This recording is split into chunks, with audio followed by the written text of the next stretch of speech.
या सगळ्यामध्ये आता चाललेलं आहे की धनंजय मुंडेंचा पुन्हा मंत्रिमंडळ प्रवेश कधी येऊ देणार नाही मी त्यांना, काय वाटेल ते झालं तरी ते त्यांच्या त्या मंत्रालयाच्या बाहेर उपोषणाला बसेन.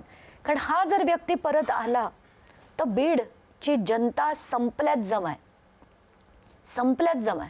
कारण इतकी घाण ह्या लोकांची मानसिकता आहे. आणि जो माणूस कराडसारख्या माणसाला मोठं करतो, दिसतंय तो माणूस काय करतोय, पण अशा माणसानं जर, आणि त्याच्यात धनंजय देशमुख जे होते ते अतिशय उत्कृष्ट बोलले, 4 ओळी बोलले, पण ते इतक्या मस्त बोलले ना की 100 कराड तयार होतील, 100 कराड, आणि रोजचे खून पडतील. हे खरं फॅक्ट आहे.